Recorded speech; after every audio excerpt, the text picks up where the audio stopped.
মূল্যাঙ্কন কৰি শিক্ষাক সামাজিক অৰ্থনৈতিক আৰু বৈজ্ঞানিক উৎকৰ্ষ সাধনৰ এক আহিলা হিচাপে গ্ৰহণ কৰাৰ প্ৰয়াস কৰিছে। কস্তুৰী ৰঞ্জন ডাঙৰীয়াৰ নেতৃত্বত হোৱা এই শিক্ষানীতি প্ৰস্তুত কৰা যিখন সমিতি তেওঁলোকে আগবঢ়োৱা কেইবাটাও ঐতিহাসিক ঘোষণাত কেন্দ্ৰীয় কেবিনেটে অনুমোদন জনাইছে। ইমান দিনলৈ দেশত প্ৰাথমিক শিক্ষা বাধ্যতামূলক আছিল বা 100% ছাত্ৰ ছাত্ৰীক প্ৰাথমিক পৰ্যায়ৰ শিক্ষালৈকে বাধ্যতামূলক বা শিক্ষাৰ অধিকাৰ হিচাপে তাক মান্যতা দিয়া হৈছিল। এই নতুন ৰাষ্ট্ৰীয় শিক্ষানীতিয়ে দ্বাদশমান শ্ৰেণীলৈ বাধ্যতামূলকভাৱে শিক্ষাৰ অধিকাৰক এক মান্যতা দিছে। অৰ্থাৎ আগতে যি ধৰণে এক প্ৰয়াস চলোৱা হৈছিল যে প্ৰাথমিক পৰ্যায়লৈকে কোনো ছাত্ৰ ছাত্ৰীয়ে শিক্ষা গ্ৰহণৰ পৰা বাদ পৰিব নালাগে, এতিয়া দ্বাদশমান শ্ৰেণীলৈ কোনো ল'ৰা ছোৱালীয়ে শিক্ষাৰ পৰা বঞ্চিত নহ'ব, এনে এক ঐতিহাসিক ঘোষণা ৰাষ্ট্ৰীয় শিক্ষানীতিয়ে গ্ৰহণ কৰিছে। দ্বাদশমান শ্ৰেণীলৈ যেনেকৈ প্ৰাথমিক বিদ্যালয়ত মধ্যাহ্ন আহাৰ, পুৱাৰ ভোজন আদি দিয়াৰ কথা আছিলে, ইয়াক দ্বাদশমান শ্ৰেণীলৈ আগবঢ়াই দিয়া হৈছে আৰু এই প্ৰাথমিক আৰু মাধ্যমিক শিক্ষাক 4টা স্তৰত বিভক্ত কৰা হৈছে। বৰ্তমানৰ নাৰ্চাৰী, আপাৰ কেজি, লোৱাৰ কেজি 1 and 2 অৰ্থাৎ দ্বিতীয়মান শ্ৰেণীলৈকে এতিয়া প্ৰথম 5টা আমাৰ প্ৰাথমিক শিক্ষাৰ প্ৰথম স্তৰ হিচাপে গণ্য কৰা হ'ব। অৰ্থাৎ এতিয়া আমি যিটো ক্লাছ 5 বুলি কওঁ, আচলতে বৰ্তমানৰ ক্লাছ 2টোকহে এতিয়া আমি 5 বুলি জানিম। ক্লাছ 1 হ'ল নাৰ্চাৰী, ক্লাছ 2 হ'ল লোৱাৰ কেজি, ক্লাছ 3 হ'ল আপাৰ কেজি, ক্লাছ 4 হ'ল ক্লাছ 1 আৰু ক্লাছ 5 হ'ল ক্লাছ 2। এইটো হ'ল প্ৰথম আমি যাক প্ৰাক প্ৰাথমিক বা প্ৰথম ফাউণ্ডেশ্যন হ'বগৈ এই 5টা ক্লাছ। তাৰ পিছৰ ব্লকটো আহি পৰিব যে আজি যিটো আমি 3, 4, 5 বুলি কওঁ, সেই শ্ৰেণীকেইটাৰ নতুনকৈ নামাকৰণ হ'ব 6, 7, 8 অৰ্থাৎ আমাৰ বৰ্তমানৰ 3, 4, 5, 6, 7, 8 হিচাপে আমি জানিব পাৰিম। আৰু 6, 7, 8 এই তিনিটা বৰ্তমানৰ যিটো ক্লাছ, এইকেইটাক আমি 9, 10, 11, 12 বুলি আমি জানিম। আৰু বৰ্তমানৰ যি 9ৰ পৰা 12 আছে, সেই শ্ৰেণীকেইটাক আমি 13, 14, 15, 12, 13, 14, 15 অৰ্থাৎ টোটেল আমাৰ গোটেইখিনি মিলি 15টা শ্ৰেণীত এতিয়া বিভক্ত হ'ব। প্ৰথম খণ্ড, দ্বিতীয় খণ্ডটো হ'ল 3টা, তৃতীয় খণ্ডটো হ'ল 3, শেষৰ খণ্ড 9 মিলি 4টা। আজিৰ দিনত মাধ্যমিক আমি তাক আমি কৰিব লাগিব। প্ৰথম ফাউণ্ডেশ্যন হ'ল, তাৰ পৰৱৰ্তী পৰ্যায়ত আজিৰ প্ৰাথমিক হ'ল, তাৰপিছত আমাৰ উচ্চ প্ৰাথমিক হ'ল, তাৰপিছত মাধ্যমিক হ'ল। ইয়াতে গোটেইকেইটা পৰ্যায়তে আমাৰ আপ টু ক্লাছ 5লৈকে, তাৰমানে বৰ্তমানৰ ক্লাছ 2লৈকে আৰু নতুন ক্লাছ 5লৈকে মাতৃভাষাতে বিদ্যালয়ৰ পাঠ্যক্ৰম চলাব লাগিব। মাতৃভাষা কোৱা হৈছে, স্থানীয় ভাষা কোৱা হৈছে। গতিকে যোনে যাৰ মাতৃভাষা আছে সেই পৰ্যায়তে আমি আপ টু ক্লাছ 2 বা নতুনকৈ ক্লাছ 5লৈকে সকলো ল'ৰা ছোৱালীয়ে বাধ্যতামূলকভাৱে মাতৃভাষা বা আঞ্চলিক ভাষাত পঢ়িব লাগিব। এই ক্ষেত্ৰতো আমাৰ এটা নতুন পৰিৱৰ্তন হ'ব যে সকলো ল'ৰা ছোৱালীয়ে মাতৃভাষাত কথা কোৱা আৰু মাতৃভাষাৰ যিটো জ্ঞানৰ যিটো এক আজি ল'ৰা ছোৱালীয়ে কেতিয়াবা আঁতৰি যায় সেই গোটেইখিনিয়ে শিক্ষা জীৱনটোৱে তেওঁলোকে মাতৃভাষা দি আৰম্ভ কৰিব ঠিক সেইধৰণে ইউনিভাৰ্চিটি ডিগ্ৰী ক্ষেত্ৰতো আমাৰ 4 বছৰীয়া ডিগ্ৰী কোৰ্স কৰা হৈছে কিন্তু ল'ৰা ছোৱালীয়ে যদি মাত্ৰ এটা বছৰ পঢ়ি আঁতৰি যাব খোজে তেওঁ সাৰ্টিফিকেট পাব 2টা বছৰ কৰি যদি আঁতৰি যাব খোজে তেওঁ ডিপ্লোমা পাব 3টা বছৰ কৰি যদি আঁতৰি যাব খোজে তেওঁ ডিগ্ৰী পাব আৰু 4টা বছৰ যদি কৰি আঁতৰি যাব খোজে ডিগ্ৰী উইথ ৰিচাৰ্চ পাব কিন্তু এনেকুৱা বাধ্যতামূলক নহয় যে স্নাতক পৰ্যায়ত 4টা শ্ৰেণীয়ে আপুনি পঢ়িব লাগিব মাত্ৰ এটা শ্ৰেণী পঢ়িও আপুনি আঁতৰি যাব পাৰিব আকৌ এটা সময়ত যদি আপুনি ঘূৰি আহিব খোজে ঘূৰিও আহিব পাৰিব অৰ্থাৎ প্ৰথম পৰ্যায়ৰ নম্বৰখিনি তাত বেংক হিচাপে থাকি যাব বিশ্ববিদ্যালয়সমূহে কলেজসমূহক লাহে লাহে এৰি দিব লাগিব প্ৰত্যেকখন কলেজে একোটা স্বায়ত্তশাসিত কলেজলৈ ৰূপান্তৰ হ'ব আজি যেনেকৈ আমাৰ 2-এখন অসমত কলেজ আছে অটোনমাস কলেজ বুলি আমি জানো বাই 2030 সকলো কলেজে অটোনমাস হৈ যাব বিশ্ববিদ্যালয়ে আৰু কলেজবিলাকৰ ওপৰত তেওঁলোকে নিয়ন্ত্ৰণ নাথাকিব কিন্তু এই কলেজবিলাকক নিয়ন্ত্ৰণ কৰাৰ বাবে ৰেগুলেটৰী কমিশনৰ ব্যৱস্থা থাকিব আমাৰ ক্লাছ 8ৰ পৰা ভোকেশনাল এডুকেশ্যনক গুৰুত্ব দিয়া হৈছে আৰু ভোকেশনাল সাবজেক্টসমূহ কম্পালসৰিলি ইয়াত ৰাখাৰ ব্যৱস্থা কৰা হৈছে মই এই কথাখিনি এই কাৰণে উল্লেখ কৰিছোঁ যে ৰাষ্ট্ৰীয় শিক্ষা নীতিখন ৱেবছাইটত আছে আমি সকলোৱে পঢ়িবও পাৰোঁ জানিবও পাৰোঁ কিন্তু ইয়াৰ যিবিলাক ৰিকমেণ্ডেশ্যন সেই ৰিকমেণ্ডেশ্যনবিলাক যদি আমি ইমপ্লিমেণ্ট কৰিব লাগে তেতিয়ালে বৰ্তমান শিক্ষা ব্যৱস্থাটোত এক ষ্ট্ৰাকচাৰেল ৰিফৰ্মছ কমপ্লিট ৰিফৰ্মছ আমি আনিব লাগিব তাৰমানে আজি যি কৰি আছোঁ তাতকৈ সম্পূৰ্ণ বেলেগ হ'ব পৃথক হ'ব আৰু এই পৃথক আৰু বেলেগ কৰিব যাওঁতে ৰাজ্য চৰকাৰে নিজৰ আমাৰ যিটো বৰ্তমানৰ শৈক্ষিক কাঠামো আছে তাত সম্পূৰ্ণ পৰিৱৰ্তন কৰিব লাগিব সেইকাৰণে আমি অধিক সময়লৈকে অপেক্ষা নকৰি আমাৰ ৰাজ্য চৰকাৰৰ শিক্ষা বিভাগৰ প্ৰধান সচিবৰ নেতৃত্বত আমি 40 জনীয়া 40 মেম্বাৰ্ছ আমি এখন কমিটি গঠন কৰিব খুজিছোঁ যি নিজক কেইবাটাও ভাগত বিভক্ত কৰি ল'ব প্ৰত্যেকটো ভাগকে একোজন ব্যক্তিয়ে শ্বেয়াৰ কৰিব যে প্ৰাক প্ৰাথমিক শিক্ষা কেনেকৈ আমি অসমত ইমপ্লিমেণ্ট কৰিম অৰ্থাৎ নতুন 5 পুৰণা ক্লাছ 2 তাৰ পিছৰ স্কুলবিলাক কেনেকৈ হ'ব মাতৃভাষা বুলি কোৱাৰ লগে লগে বড়ো মিচিং ৰাভা অকল অসমীয়া হৈ নাথাকিব মাতৃভাষা বুলি কোৱাৰ লগে লগে ক্লাছ 2 লৈকে জনজাতীয় ভাষাবিলাকৰ প্ৰাধান্য আহি যাব নতুন ক্লাছ 5 পুৰণা ক্লাছ 2 আমি কি ধৰণে শিক্ষকৰ ব্যৱস্থা কৰিম সেই স্কুলবিলাক কেনেকৈ অংগনবাদী কেন্দ্ৰৰ লগত মাৰ্জিং হ'ব এই গোটেই ব্যৱস্থা ভোকেশনাল শিক্ষাক আমি কেনেকৈ আনিম কেনেকৈ কলেজবিলাকক অটোনমাস কলেজলৈকে আনিবৰ কাৰণে আমি 10 পৰিৱৰ্তনৰ যে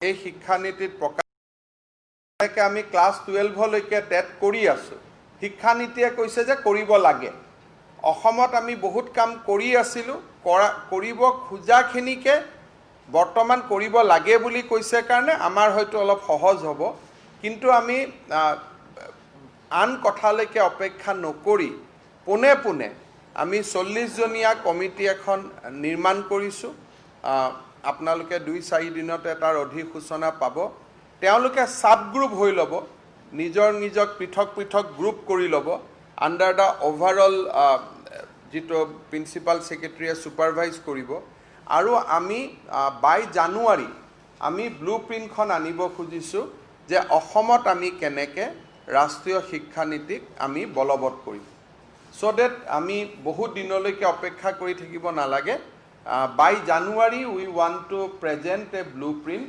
যে অসমত আমি কি ধৰণে ৰাষ্ট্ৰীয় শিক্ষানীতিক আমি অসমৰ প্ৰেক্ষাপটত আমি ৰূপায়ণ কৰিব খোজো। So the committee will start functioning within a period of 7 days and hope that by 31st December they will complete their recommendation যে কি ধৰণে আমি ৰাষ্ট্ৰীয় শিক্ষানীতিক অসমত আমি ৰূপায়ণ কৰিম। এটা কথা ঠিক যে 6% GDP ইয়াত ব্যৱহৃত হ'ব, অৰ্থাৎ দেশৰ আৰু ৰাজ্যৰ অসমত আমি ক্লোজ টু 6% আমাৰ এডুকেশ্যনেল এক্সপেণ্ডিচাৰ আছে, কিন্তু কেন্দ্ৰত 3% আছে GDP। গতিকে 3% GDP বঢ়াৰ লগে লগে শিক্ষাৰ ওপৰত বৰ্তমানে কৰি অহা ব্যয় আৰু বহু গুণ বৃদ্ধি হ'ব in terms of both quantity and quality. আৰু প্ৰাক প্ৰাথমিক শিক্ষা অৰ্থাৎ ক্লাছ 5লৈকে মাতৃভাষাতে হ'ব খোজাৰ পৰিপ্ৰেক্ষিতত বহুত যুৱক যুৱতীয়ে এটা নতুনকৈ শিক্ষা বিভাগৰ লগত জড়িত হোৱাৰ এটা সুবিধা পাব। কাৰণ যেতিয়া আপুনি অসমত আজি 25,000 গাঁও আছে, হেলমেট ৱাইজ যদি আমি একোটা প্ৰাক প্ৰাথমিক কেন্দ্ৰও আমি কৰিব যাওঁ, তেতিয়াহ'লে নট লেছ দেন 75,000 নতুন ইনফ্ৰাষ্ট্ৰাকচাৰ নিৰ্মাণ কৰিব লাগিব। বড়ো গাঁৱত বড়ো, মিচিং গাঁৱত মিচিং, ৰাভা গাঁৱত ৰাভা, এই ধৰণৰ এটা নতুন কাঠামো নিৰ্মাণ কৰিব যাওঁতে মই ভাবোঁ যে বহুত লোকে শিক্ষা বিভাগৰ লগত জড়িত হোৱাৰ এটা সুযোগ লাভ কৰিব আৰু সেই দিশত আমি আগবাঢ়ি যাব খুজিছোঁ। আৰু ৰাষ্ট্ৰীয় শিক্ষানীতিক অসম চৰকাৰে আনুষ্ঠানিকভাৱে আমি আদৰণি জনাইছোঁ। বিশেষকৈ আমাৰ দৰে ৰাজ্যত য'ত মাতৃভাষা, থলুৱা কলা সংস্কৃতি আদি লুপ্ত হোৱা ক্ৰমবৰ্ধমানভাৱে, তাৰ পৰিপ্ৰেক্ষিতত ৰাষ্ট্ৰীয় শিক্ষা আমাৰ অসমৰ বাৰেবৰণীয়া কলা কৃষ্টি সংস্কৃতি, আমাৰ ভাষা উপভাষা, এই গোটেইবিলাকক আগবঢ়াই নিয়াত এক বহুত ডাঙৰ বৰঙণি আগবঢ়াব। ক্লাছ 12লৈকে শিক্ষা সাৰ্বজনীন হোৱা বাবে এডুকেশ্যন উইল বি ইউনিভাৰ্চেলাইজ, অৰ্থাৎ শিক্ষা ক্লাছ 12লৈকে সাৰ্বজনীন হোৱা বাবে আমাৰ ভাৰতত শিক্ষা আৰু মানৱ সম্পদৰ এক দ্ৰুত বিকাশ সম্ভৱ হ'ব। গ্ৰেজুৱেশ্যন, পোষ্ট গ্ৰেজুৱেশ্যন এইবিলাকত বহুত বেছি লিবাৰেল হোৱাৰ কাৰণে যে ফিজিক্স পঢ়ি লগত হিষ্ট্ৰী পঢ়িব পাৰিব, কোনোবাই কেমেষ্ট্ৰি পঢ়ি লগত তেওঁলোকে পলিটিকেল চায়েন্স পঢ়িব পাৰিব। গতিকে মানুহৰ আজি যি আমি ছায়েন্স আৰ্টছ বুলি ছায়েন্সৰ ল'ৰাজনক ভাৰতৰ সংবিধানৰ কথা সুধিলে একো গম নাপায়, পলিটিকেল ছায়েন্সৰ ল'ৰা এজনক ফিজিক্সৰ কোৱাণ্টামৰ থিয়ৰীৰ ওপৰত তেওঁলোকৰ প্ৰাথমিক ধাৰণাও নাথাকে। এই গোটেই ধাৰণাটো বদলি হৈ এতিয়া প্ৰত্যেকজন ছাত্ৰ ছাত্ৰীয়ে এটা পূৰ্ণ মানৱ সম্পদলৈ ৰূপান্তৰ হোৱাৰ সুযোগ পাব। গতিকে আমি ৰাজ্য চৰকাৰে এই ৰাষ্ট্ৰীয় শিক্ষানীতিক আদৰণি জনাইছোঁ আৰু সময়ৰ অপব্যয় নকৰাকৈ অহা সপ্তাহৰ পৰাই আমি এই পলিচিটোক ইমপ্লিমেণ্টেশ্যনৰ কামত এই পলিচিটোক ইমপ্লিমেণ্ট কৰাৰ দিশত আমি আগবাঢ়ি যাব খুজিছোঁ। To be precise, state government is going to create constitute a 40-member committee under the leadership of Principal Secretary Education, who will be divided into various subgroups as per recommendation of National Education Policy, and will quickly prepare a blueprint how to implement National Education Policy in Assam by 31st December. That is what our target is. So এই কথাখিনি মই আপোনালোকক ক'ব খুজিছিলোঁ আৰু মই ভাবোঁ যে অসমৰ ৰাইজেও ৰাষ্ট্ৰীয় শিক্ষানীতিৰ ওপৰত এটা সম্যক ধাৰণা পাব। যোৱা কালি আমি ৰাজ্যত ৰাজ্য চৰকাৰে এটা সিদ্ধান্ত লৈছিলে, বাতৰি কাকতত অলপ ওলাইছে, তথাপিতো আপোনালোকৰ নলেজৰ কাৰণে, যে আমি অসমৰ 16খন মহাবিদ্যালয়লৈকে বিজ্ঞান শাখা আমি নতুনকৈ প্ৰৱৰ্তন কৰিছোঁ। GLC college Barpeta, Bihali college Biswanath জিলা, চিলাপথাৰ কলেজ ধেমাজি জিলা, DDR college Chabua Dibrugarh, Jaya college Golaghat, SB Deorah college Guwahati, সুৰেন্দাস college Hajo, east Karbi Along college Karbi Along, Maibong college Dima Hasao, Patharkandi college Karimganj, Jengraimukh college Majuli, Nagaon college Nagaon, Barkhetri college Nalbari, Rangapara college Sonitpur, Sadiya college Tinsukia আৰু পণ্ডিত দীনদয়াল উপাধ্যায় মডেল কলেজ তুলুংগীয়া বঙাইগাঁও। এই 16খন কলেজলৈ ৰাজ্য চৰকাৰে নতুনকৈ বিজ্ঞান শাখা প্ৰৱৰ্তন কৰিছে। 240টা অধ্যাপক অধ্যাপিকাৰ পদ ইয়াৰ বাবে নতুনকৈ ক্ৰিয়েট কৰিছে আৰু 80জন তৃতীয় আৰু চতুৰ্থ বৰ্গৰ পজিশ্যন এই কলেজখিনিৰ কাৰণে ক্ৰিয়েট কৰা হৈছে। সো 320টা নতুন পোষ্ট চেংচন দিয়া হৈছে আৰু গভৰ্নিং বডিসমূহক 45 দিনৰ ভিতৰত আমি এপইণ্টমেণ্ট প্ৰচেছ কমপ্লিট কৰিবৰ কাৰণে অনুৰোধ জনাম, যাতে এই বছৰেই, যিহেতু আমি এটা কথাত সকলোৱে আগৰ পৰা পাতি আছোঁ যে কৰোনাৰ কাৰণে এইবাৰ অসমৰ বাহিৰত ল'ৰা ছোৱালীয়ে হয়তো বহুত কম পঢ়িব যাব আৰু ইয়াতে আমি বহুতবিলাক সুবিধা আৰম্ভ কৰিব লাগিব। তাৰ পৰিপ্ৰেক্ষিতত এই শিক্ষাবৰ্ষতে যাতে আমি বিজ্ঞান শাখাত নামভৰ্তি কৰাব পাৰোঁ, তাৰ প্ৰতি লক্ষ্য ৰাখি এই 16খন মহাবিদ্যালয়ৰ গভৰ্নিং বডিক আমি নিৰ্দেশ দিছোঁ যে 7 ডেইজৰ ভিতৰত তেওঁলোকে পোষ্টবোৰ বিজ্ঞাপনবোৰ ঘোষণা কৰিব লাগে আৰু 45 ডেইজৰ ভিতৰত, নেক্সট 45 ডেইজৰ ভিতৰত এপইণ্টমেণ্ট প্ৰচেছ কমপ্লিট কৰিব লাগে। কোনোবাই হয়তো 2 মাহ ল'ব, ডেটছ এ ডিফাৰেণ্ট থিং, বাট আমাৰ মোটামুটি কলেজবিলাক খোলাৰ আগে আগে যাতে আমি এই 16খন মহাবিদ্যালয়ত বিজ্ঞান শাখা প্ৰৱৰ্তন কৰিব পাৰোঁ, তাৰ বাবে আমি আপ্ৰাণ চেষ্টা চলাম আৰু মই ভাবোঁ আমি সফল হ'ম। 6খন নতুন কলেজো এই বছৰে আৰম্ভ হ'ব, তাৰ বিষয়ে মই আপোনালোকক আগতে কৈছোঁ। ৰাজ্য চৰকাৰে বিদ্যালয় প্ৰাদেশিকৰণৰ ক্ষেত্ৰত এক গুৰুত্বপূৰ্ণ ভূমিকা পালন কৰি আহিছিল আৰু আজি আমি 15 আগষ্টৰ ভিতৰত অসমৰ কেইবাখনো নতুন school, college, left over teacher এইসকলক আমি প্ৰাদেশিকৰণ কৰিব খুজিছোঁ। কিন্তু 15 আগষ্টৰ আগতে আমি খালি প্ৰথম লিষ্টখন ঘোষণা কৰিম আৰু বহুতত ফিজিকেল ইনস্পেকশ্যনৰ প্ৰয়োজনীয়তা আছে। গতিকে এণ্টায়াৰ প্ৰচেছটো কমপ্লিট কৰোঁতে আমাক অক্টোবৰ নৱেম্বৰ মাহলৈকে লাগিব আৰু জানুৱাৰীৰ 1 তাৰিখৰ পৰাহে এই প্ৰাদেশিকৰণ কাৰ্যকৰী হ'ব। আমি প্ৰথম অৱস্থাত যিখিনি স্কুল কলেজ ৰেডি কৰি লৈছোঁ তাৰ এটা মই সম্যক ধাৰণা দিব খুজিছোঁ। ফাৰ্ষ্ট লিষ্ট আমাৰ ৱেবছাইটত 15 আগষ্টত ওলাব। 15 আগষ্টত আমাৰ প্ৰথমখন তালিকা ওলাব, যিখিনি প্ৰাদেশিকৰণ বিত্ত বিভাগে 15 আগষ্টৰ ভিতৰত অনুমোদন দিব। গভৰ্ণমেণ্ট নটিফিকেশ্যনো ওলাব, কিন্তু কাৰ্যকৰী হ'ব 1 জানুৱাৰীৰ পৰা, কাৰণ নহ'লে আকৌ বহুতে বেয়া পাব, কাৰণ বহুতখিনি স্কুল আমি কৰিব পৰা নাই, বিশেষকৈ প্ৰাথমিক পৰ্যায়ত আমি হাতে দিব পৰা নাই, কাৰণ ফিজিকেল ইনস্পেকশ্যন লাগে আৰু কৰোনাৰ কাৰণে ফিজিকেল ইনস্পেকশ্যন সম্ভৱ হোৱা নাই। শ্ৰেণী আৰম্ভ নহ'লে ফিজিকেল ইনস্পেকশ্যন নহয়গৈ। তথাপিতো আমি সকলোবোৰক মিলাই 1 জানুৱাৰীৰ পৰা এফেক্টিভ হ'ব। কাৰোবাৰ হয়তো নাম আগত ওলাব, কাৰোবাৰ নাম পিছত ওলাব, তাকে লৈ বহুত হুলস্থুল কৰাৰ প্ৰয়োজন নাই, কাৰণ কিন্তু 15 আগষ্টত আমাৰ যিটো কমিটমেণ্ট আছিল, ফাৰ্ষ্ট লিষ্ট প্ৰাদেশিকৰণৰ প্ৰথম তালিকাখন আমি 15 আগষ্টত প্ৰকাশ কৰিম। ইয়াতে আমি নতুন 197খন হাইস্কুল প্ৰাদেশিকৰণ কৰিম 15 আগষ্টৰ ভিতৰত, 197 হাইস্কুল, 9খন হায়াৰ ছেকেণ্ডেৰী স্কুল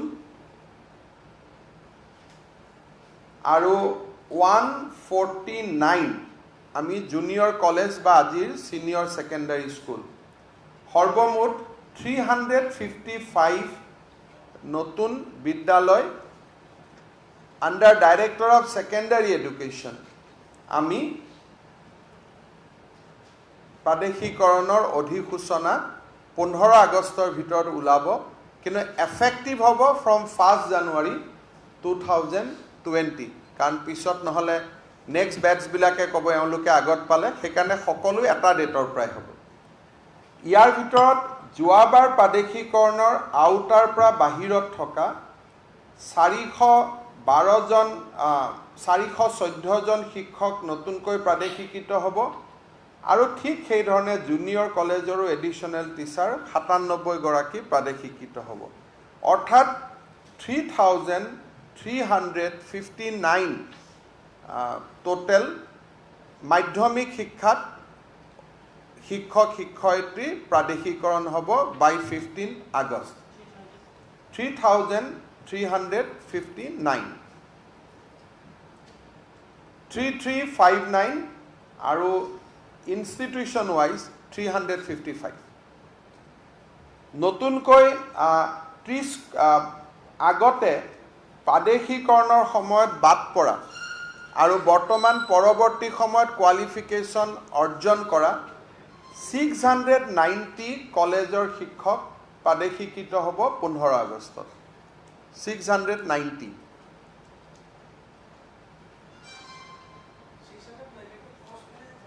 মানুহ এইটো হল আগৰ লেফট ওভাৰ তেওঁলোকে সেই সময়ত ডিগ্ৰী নাছিলে পৰৱৰ্তী সময়ত বিভিন্ন ডিগ্ৰী আদি ললে আৰু নতুনকৈ এইটো হল মানুহ নহয় এতিয়া মই কৈছো ইনষ্টিটিউশন 690 মানুহ ব্যক্তি পুৰণা কলেজৰ অলৰেডি প্ৰাদেশিকিত হৈ থকা আৰু এইবাৰ আমি নতুনকৈ প্ৰাদেশিকিত কৰিব গৈ আছো 30খন কলেজ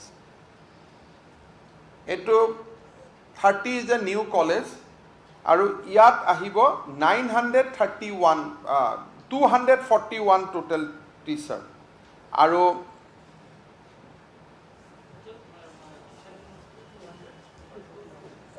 ইয়াতে আহিব 241 প্ৰিন্সিপাল 3 জন টিউটৰ 7 জন 10 জন এছ'চিয়েট প্ৰফেছৰ 100 জন টিউটৰ 131 জন টোটেল 231 জন এই ধৰণে আৰু যদি আপুনি 690 আৰু 241 দুইটা লগ লগাই দিয়ে তেতিয়ালে 931 প্ৰবক্তা প্ৰাদেশিকিত হ'ব আকৌ এবাৰ মই সহজ কৰি দিছো 355 high school junior college institution wise আৰু ব্যক্তি ওয়াইজ 3359 নতুনকৈ 30খন কলেজ আৰু পুৰণা আৰু নতুন মিলাই 931 প্ৰবক্তা 30 নিউ কলেজ 931 প্ৰবক্তা ইয়াত পুৰণা আৰু নতুন দুইটা আছে 692 লৈ 241 লৈ টোটেল কনফিউজ নহবৰ কাৰণে মই কৈছো কিন্তু 30খন কলেজৰে 941 নহয় 30খন কলেজৰ 241টা আৰু আগত এৰি আহা 690টা যোনে শুনি আছে তেওঁলোকে জানে আৰু কাৰ কথা কৈ আছে এইবিলাক সো গতিকে 690 সো আৰু টোটেল মাধ্যমিক আৰু প্ৰাথমিক মিলাই টোটেল যিখন 15 আগষ্টত লিষ্ট ওলাব সেইটো হল 4290 মাধ্যমিকত 3359 আৰু উচ্চ শিক্ষাত 690 931 টোটেল 4290 4290 জন সো এইখন ফার্স্ট লিস্ট হ'ব গভর্নমেন্ট নোটিফিকেশন ওলাব সেকেন্ড লিস্ট আকৌ আমি অক্টোবৰ মাহত উলিয়াম যত বেসিক্যালি এলপি আৰু ইউপি বিলাক থাকিব আৰু ইয়াতো কোনোবা বাদ পৰি গৈছে কাবাৰ উজৰ আপত্তি থাকিব গোটেই বিলাক চাই আমি সেকেন্ড লিষ্টখন অক্টোবৰত ওলাম সো থুলমূল কথা এইটোৱে যে আৰ্থিক দৈন্যতাৰ মাজতো আমি আমাৰ প্ৰতিশ্ৰুতিসমূহ পূৰণ কৰাৰ দিশত আমি আগবাঢ়িছো শিক্ষামন্ত্ৰী দ্বিতীয়বাৰ হোৱাৰ পিছত মই প্ৰেছ কনফাৰেন্সত যিকেইটা কমিটমেন্ট দিছিলো এটাক বাদ দি বাকীবোৰ প্ৰায় হৈ গৈছে আৰু যিটো আছে ইৰেগুলাৰ ইলিগেল টিচাৰ ৰেগুলাৰাইজেশ্যন সেইটো মই অহা এমাহ ডেৰ মাহত কৰি পেলাম চ' মোষ্ট অফ দ্য যিটো মই এইবাৰ যি 12টা 13টা এজেণ্ডা লৈ আহিছিলোঁ গোটেইকেইটা প্ৰায় সম্পূৰ্ণ হোৱাৰ পথত আৰু 15 আগষ্টত ৰাজ্য চৰকাৰৰ শিক্ষা বিভাগে এই লিষ্টখন প্ৰকাশ কৰিব প্ৰাদেশিকৰণৰ প্ৰথম সূচী কিন্তু ই প্ৰৱৰ্তিত হ'ব 1 জানুৱাৰীৰ পৰা কাৰণ আমি কাকো বঞ্চিত কৰিব খোজা নাই যাতে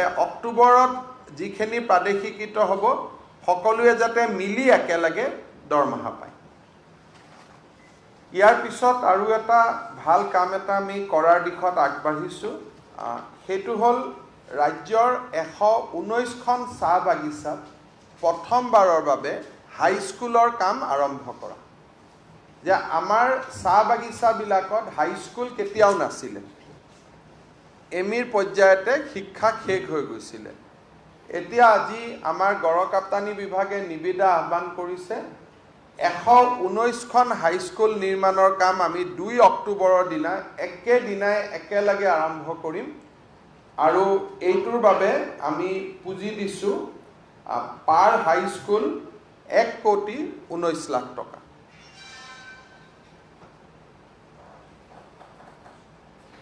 1,19,00,000 টকা আৰু হাইস্কুল হ'ব 119 পাৰ হাইস্কুলত আমি খৰচ কৰিব গৈ আছোঁ 1,19,00,000 আৰু টোটেল মিলি গৈছে 119খন ইয়াত অলপমান ফ্ৰেকশ্যন আছে মই ফ্ৰেকশ্যনখিনি কোৱা নাই আৰু 75,000 ৰুপিজ এটাও আছে চ' টোটেল এইখিনি 119খন হাইস্কুল নিৰ্মাণৰ কাম 2 অক্টোবৰৰ দিনা গান্ধী জয়ন্তীৰ দিনা সমগ্ৰ ৰাজ্যত একেদিনাই একেলগে আৰম্ভ হ'ব কোনোবা জায়গাত যদি ভাল নিবিদা দিয়া ল'ৰা যদি ওলাই নাহে তেতিয়াহ'লে আমি ডিচি সকলকে কনষ্ট্ৰাকশ্যন কমিটি বনাই কাম আৰম্ভ কৰিব কৈ দিম চ' বাট ইন এনি ৱে আমি 119খন টি গাৰ্ডেনত আমি হাইস্কুল নিৰ্মাণৰ কাম আৰম্ভ কৰিম আৰু আমি 6 মাহ 7 মাহত যিহেতু 1.5 কোটি টকাৰে কাম 6 মাহ 7 মাহত আমি শেষ কৰি ল'ম অহা শিক্ষাবৰ্ষত যাতে আমি এডমিশ্যন দিব পাৰোঁ কাৰণ আপোনালোকে জানে যেতিয়া শিক্ষাবৰ্ষ 1 এপ্ৰিলৰ পৰা আৰম্ভ হ'ব গতিকে অক্টোবৰ নৱেম্বৰ ডিচেম্বৰ জানুৱাৰী ফেব্ৰুৱাৰী মাৰ্চ এপ্ৰিল 7 মাহত আমি নিৰ্মাণ শেষ কৰিব খুজিছোঁ যাতে 1 এপ্ৰিলৰ পৰা আমি এই হাইস্কুলবিলাকত আমি শিক্ষক নিযুক্তি আদিৰ প্ৰক্ৰিয়া শেষ কৰি আমি ষ্টুডেণ্টক এডমিশ্যন দিব পাৰোঁ এইটো স্বাধীনতাৰ পিছত চাহ বাগিচাত হাইস্কুল স্থাপন কৰা আৰু আমি এই ড্ৰয়িংবিলাকত এনেকুৱা প্ৰভিজন ৰাখিছোঁ যে 3 বছৰ যেতিয়া হাইস্কুল পঢ়ি শেষ কৰিব একেলগে যাতে হায়াৰ ছেকেণ্ডেৰীও পঢ়িব পাৰে তাৰ কাৰণে আমি ড্ৰয়িংবিলাকত তাৰো প্ৰভিজন ৰাখি থৈ দিছোঁ যাতে আমি গোটেইখিনি বাগানৰ মানুহক আমি সম্পূৰ্ণ শিক্ষা ব্যৱস্থাত সামৰি ল'ব পাৰোঁ এমিলৈকে আছে প্ৰতিখন কৰবাত ভাল কৰবাত বেয়া বা দে হেভ এমিলৈকে চবত নাই LP চবত আছে but in cluster of tea garden এমিলৈকেও আছে কিন্তু উইথ দিছ নাও হাইস্কুল হৈ যাব 119খনত ক্লাষ্টাৰত 5-5খন বাগানৰ মাজত এখন এনেকৈ আমি ধৰি লৈছোঁ কাৰণ নহ'লে এখন বাগানৰ পৰা ইমান ষ্টুডেণ্ট নোলায় নতুন শিক্ষানীতিৰ আগত এইটো সিদ্ধান্ত কিন্তু যিহেতু ওপৰ পৰ্যায়ত 9, 10, 11, 12 একেই হ'ব আৰু এমি আছে নতুন শিক্ষানীতিত ওপৰৰ ফালে কৰিবলগীয়া নাই তলতহে কৰিবলগীয়া আছে ওপৰখিনি আমি ৰিএলাইনমেণ্ট কৰিলে হ'ব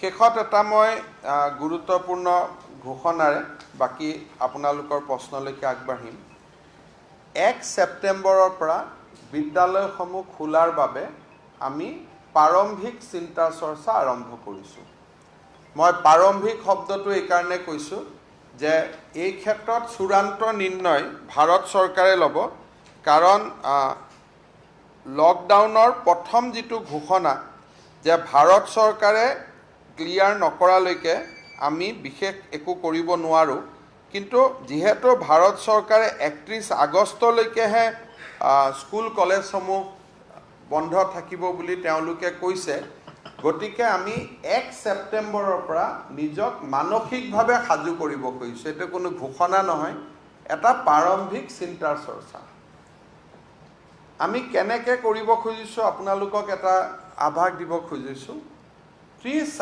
আগষ্টৰ ভিতৰত ৰাজ্য চৰকাৰৰ অধীনত কাম কৰা শিক্ষক শিক্ষয়িত্ৰী অধ্যাপক অধ্যাপিকা সকলোৱে বাধ্যতামূলকভাৱে কৰোনা টেষ্ট কৰিব লাগিব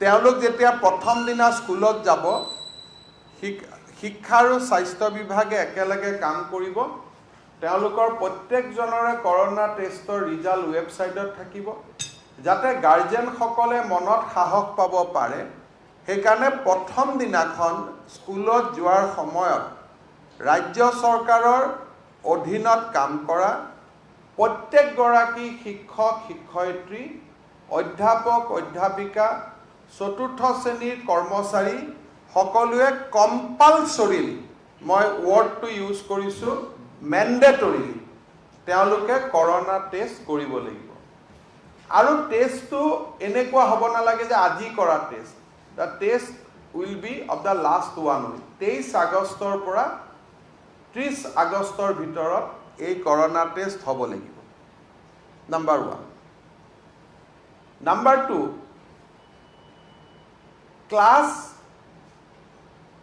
4 লৈকে স্কুল কলেজ বৰ্তমান এই স্কুল খুলিব আমি খোজা নাই ক্লাছ 4 লৈকে কমপ্লিটলি বন্ধ থাকিব সেপ্টেম্বৰ মাহটো আপ টু ক্লাছ 4 একো নহ'ব তেওঁলোক য'ত আছে যেনেকৈ আছে ক্লাছ 4 লৈকে আমি আৰম্ভ নকৰোঁ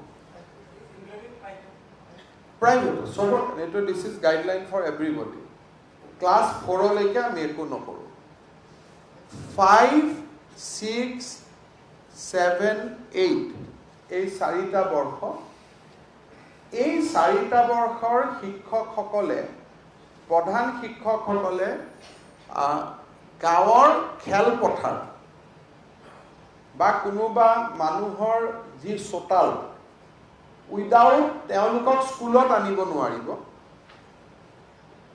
5, 6, 7, 8 এই 4টা শ্ৰেণীৰ ল'ৰা ছোৱালীয়ে কোনো ৰুমৰ ভিতৰত নানিব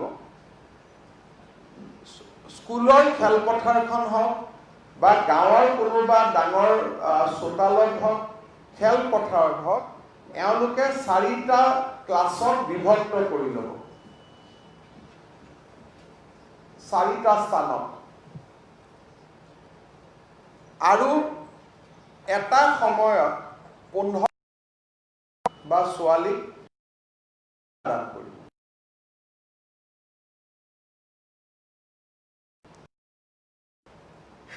আৰু কোনো ছোৱালী যদি নিজৰ স্কুলখনলৈকে নগৈ সেই স্কুলখন অলপ দূৰত গাঁৱৰ এই ব্যৱস্থাটোত অংশগ্ৰহণ কৰিব খোজে তেওঁলোকেও অংশগ্ৰহণ কৰিব পাৰিব আৰু এইখিনি আমি চোতালত বুলি এইকাৰণে কৈছোঁ যে স্কুলৰ ভিতৰত সোমোৱাৰ লগে লগে তেওঁলোকৰ গাত ভাইৰাছ বা আন কিবা সোমোৱাৰ সম্ভাৱনা থাকিব পাৰে সেইকাৰণে মুকলি আকাশৰ তলত আগতে যেনেকৈ গুৰুকুলত বা গুৰু আশ্ৰমত পঢ়াইছিলে তেনেকৈ 4টা ক্লাছত তেওঁলোকে বিভক্ত কৰি ল'ব আৰু ইয়াতে আমাৰ ৰেগুলাৰ শিক্ষকসকলেও পঢ়াব কোনোবা ল'ৰা যদি টেট পাছ কৰি আছে তেওঁলোককো ল'ব গাঁৱৰ যদি কোনোবা উচ্চ শিক্ষিত ল'ৰা আছে যোনে ল'ৰা ছোৱালীক পঢ়াবৰ কাৰণে ইণ্টাৰেষ্টেড স্কুলৰ হেডমাষ্টৰে তেওঁলোককো জড়িত কৰি ল'ব আৰু এই ধৰণে যিসকলে ভলেণ্টিয়াৰলি কাম কৰিব খুজিব পৰৱৰ্তী সময়ত আমি তেওঁলোকক এখন প্ৰশংসা পত্ৰ আমি দিম আৰু হয়তো জীৱনৰ পিছৰ ভাগত তেওঁলোকৰ এইটো কিবা কামত আহিব পাৰে গতিকে এই 4টা ক্লাছ 4টা অপেন স্পেচত আমি আৰম্ভ কৰিম 5 আৰু 6 একেলগ নহ'ব 6 আৰু 7 একেলগ নহ'ব 7 আৰু 8 একেলগ নহ'ব 4টা নিজৰ নিজৰ ভাগত তেওঁলোক বিভক্ত হৈ থাকিব 6 6ৰ ফালে যাব, 5 5ৰ ফালে যাব, 7 7ৰ ফালে যাব, 8 8ৰ ফালে যাব। আমাৰ গাঁৱৰ স্কুলত কোনো সেকশন নাই। আমাৰ গাঁৱৰ স্কুলত কোনো সেকশন নাই আৰু ব্যক্তিগত বিদ্যালয়ও গাঁৱৰ এই ব্যৱস্থাটো কৰিব পাৰিব। শংকৰদেৱ শিশু নিকেতন, জাতীয় বিদ্যালয় এই ব্যৱস্থাটো তেওঁলোকেও কৰিব পাৰিব। আৰু তেওঁলোকেও যদি কৰবাত গভৰ্ণমেণ্ট আৰু ব্যক্তিগত স্কুল একেলগ হৈ বোলে আমি দুইটা বিদ্যালয় একেলগ হৈ পঢ়াই দিওঁ, তোমাৰো বেছি ষ্টুডেণ্ট নাই, মোৰো ষ্টুডেণ্ট নাই, সেইটো ওকে আছে। Even for the urban setup also, কাৰোবাৰ যদি খোলা জাগা নাই তেওঁলোকে তেনেকুৱা জাগা ব্যৱস্থা কৰি ল'ব। আৰু আৰ্বান ছেটআপত বহুতে অনলাইন পায়ো আছে, গতিকে এইবিলাক সব ভলেণ্টিয়াৰী। কোনোবা যদি গাঁৱত কয় যে নহয় আমি একো নকৰোঁ, এইটো কোনো, it is just a voluntary exercise. কোনোবা যদি গাঁৱত দেউতাক মাকে নপঠাওঁ বুলি কয়, ইয়াত কোনো কম্পালচৰি কথা নাই। দিজ আৰ এটা এক্টিভ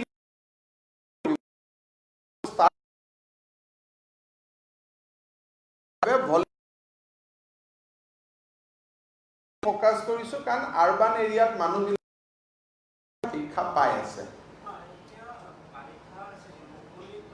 বাৰিষা 1 ছেপ্টেম্বৰৰ পৰা, সেইকাৰণে আমি 1 আগষ্ট কোৱা নাই, 1 ছেপ্টেম্বৰ কৈছোঁ। যদি কিবা কাৰণত বাৰিষা আহে, it will go to 15 September.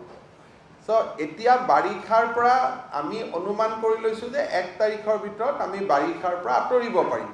কিন্তু যদি মুকলি আকাশৰ তলত সম্ভৱ নহয়, তেতিয়া স্কুলত নামাতিব। Then it will remain closed in that particular village. এটা মূল সমষ্টিতে কোনো খেলপথাৰ বাৰিষাত নাই। য'ত আছে তাত অসুবিধা হ'ব, তাত নকৰিব, কিন্তু অন্ততঃ এক্সাৰচাইজটো আমি আৰম্ভ কৰিব খুজিছোঁ। তাৰপিছত আহিলে 9, 10, 11, 12। 9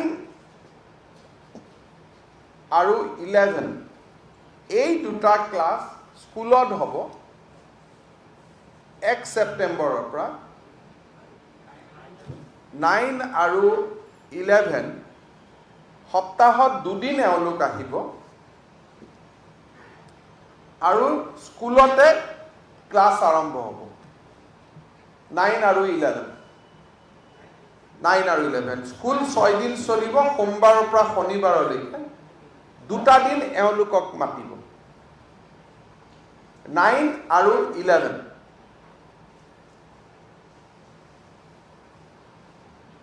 আৰু টিচাৰসকলে এটা ৰুমত 15 জনতকৈ বেছি বহিব নিদিয়ে, তেওঁলোকে সেকশন কৰি দিব। য'ত যদি 50টা ল'ৰা আছে 3টা সেকশন কৰি দিব, যিহেতু মাত্ৰ 2টা ক্লাছে হ'ব।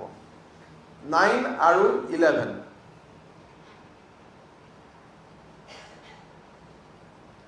10 আৰু 12 4 দিন হ'ব, 4 days।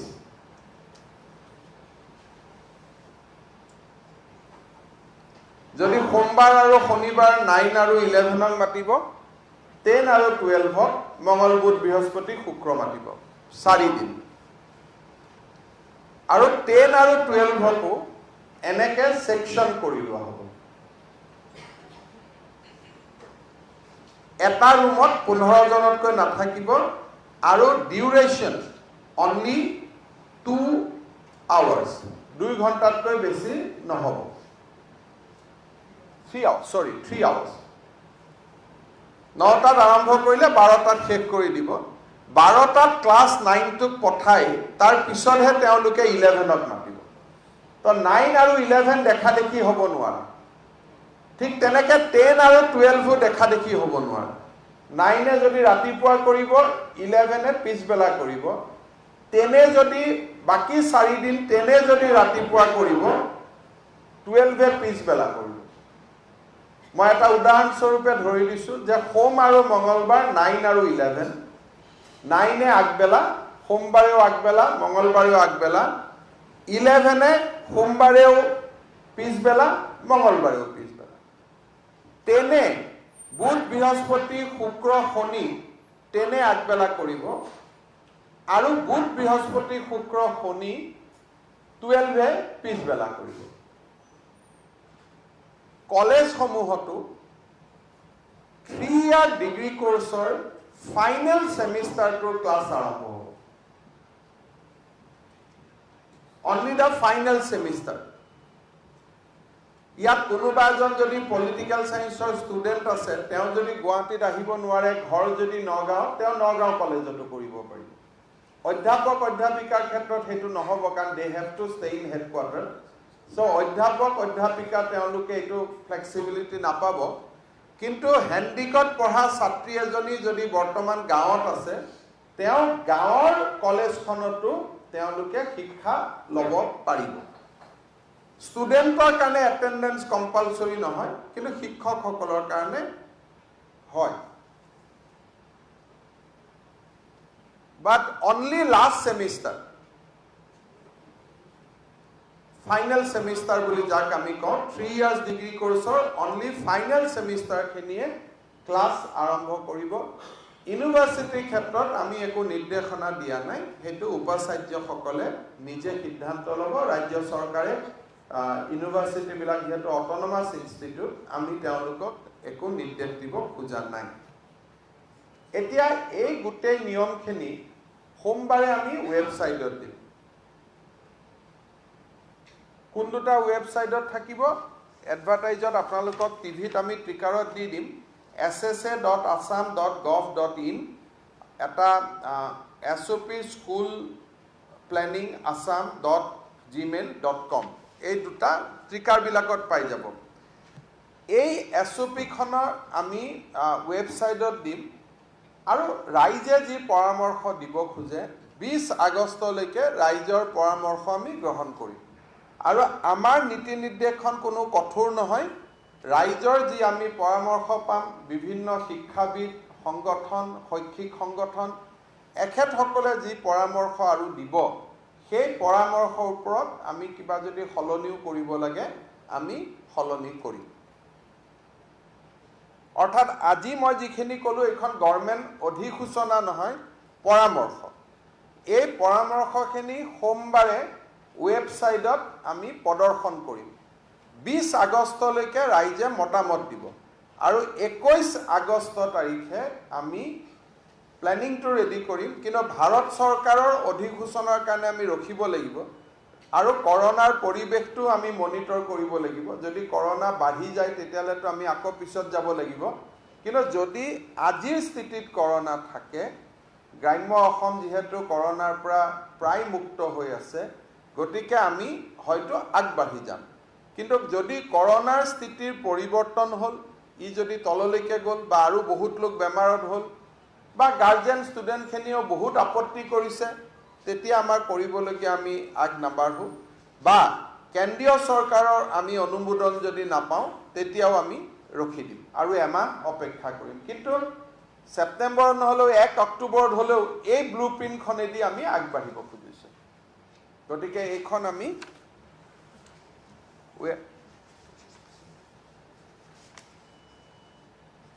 আৰু এটা আমি এবাৰ কাম কৰিব দিছো আমি কাউন্সিল আৰু সেৱাক আমি কৈছো যে সিলেবাসখন প্ৰাইমেৰী কোনো কথা নেৰা কৰি সিলেবাসখন অলপ সংকুচিত কৰিব কৈছো আমি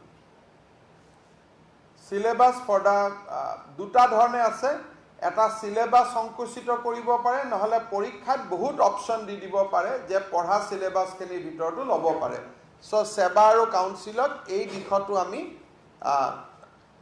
গৱেষণা কৰি আমাক এখন প্ৰতিবেদন দিব কৈছো যে সিলেবাসখন সংকুচিত কৰিব নে বহুত অপচন দি দিব যাতে ষ্টুডেন্টে যিকোনো এটা মানে 20 বা 50% অফ দা সিলেবাস পঢ়িলেও যাতে তেওঁলোকে পাৰ হৈ যাব পাৰে সেইখিনিও আমি ব্যৱস্থা কৰিব দিছো গতিকে এইখিনিয়ে কথা মই আজি আৰু কৰোনা বা কোভিডৰ ওপৰত যাব খোজা নাই আপোনালোকৰ যদি কিবা প্ৰশ্ন আছে কৰিব পাৰে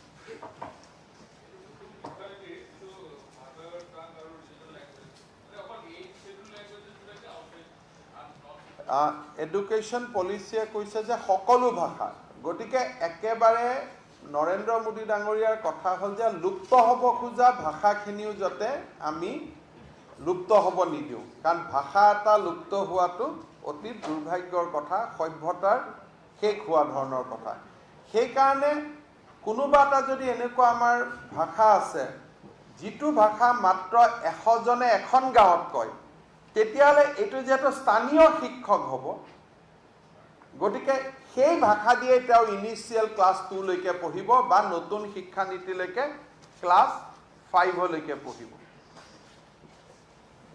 আমি ইতিমধ্যে এডুকেশ্যন ক্যালেন্ডাৰখনো চেঞ্জ কৰি দিছোঁ তাৰ নটিফিকেশ্যনো আপোনালোকে পাইছে যে এইবাৰ নতুন ক্লাছ 1-4 পৰা আৰম্ভ হ'ব 31-3 শেষ হ'ব গতিকে অসম বহুত ক্ষতিগ্ৰস্ত নহ'ব কোভিডৰ কাৰণে আমাৰ যিমান অসমত ভাষা আছে সৰু সৰু ভাষা আজি যদি অৰুণাচল প্ৰদেশৰ প্ৰেক্ষাপটত চাই তেওঁলোকৰ নাই বুলিও 50 ল্যাঙ্গুৱেজেছ আছে সো ল'ৰা ছোৱালীয়ে ক্লাছ 2 লৈকে বা নতুন 5 লৈকে ইভেন ইংৰাজী স্কুলবিলাকতো এইটোৱে হ'ব অৰ্থাৎ the formal schooling will start from class 3 কিন্তু কোনোবাই যদি কয় যে মোৰ ইংৰাজীটো আঞ্চলিক ভাষা কোনোবা ভাৰতৰ ৰাজ্যত থাকিব পাৰে গোৱা বা পৰ্তুগীজ থাকিব পাৰে পণ্ডিচেৰীত এইটো এটা বেলেগ কথা হৈ গ'ল কিন্তু অসমত আমাৰ হ'ব যে জনজাতীয় লোকভাষা যিবিলাক আছে ক্লাছ 2 লৈকে তাতে পঢ়িব নতুন ক্লাছ 5 হ'ব সৰু আছে টাইফাকে আছে তেওঁলোকে তেওঁলোকৰ ভাষা সেই গাঁওখনত সেই ভাষাত পঢ়িব সেইকাৰণে মানে লুপ্ত হ'ব খোজা ভাষা সংস্কৃতি কাৰণ শিক্ষকসকল জড়িত হৈ পৰিব ষ্টুডেণ্টে ক্লাছ 2 লৈকে পঢ়িব কিন্তু সেই ধৰণৰ শিক্ষক হৈ যোৱাৰ লগে লগে তেওঁলোকে বৌদ্ধিক চৰ্চাবিলাক আৰম্ভ কৰিব সেইকাৰণে ইয়াৰ ফলত এটা ডাঙৰ এটা লাভ হ'ব যে থলুৱা ভাষা কলা কৃষ্টি সংস্কৃতি সকলোবোৰে এটা নতুন জীৱন পাব কুকি নাগামিজ আমাৰ যিবিলাক ৰেংমা নগা যিবিলাক ভাষা একদম ধৰক আমি কেতিয়াও ৰাজ্য চৰকাৰৰ শিক্ষা বিভাগৰ মিডিয়াম অফ ইনষ্ট্ৰাকচন নাই অন্তত foundation will begin with that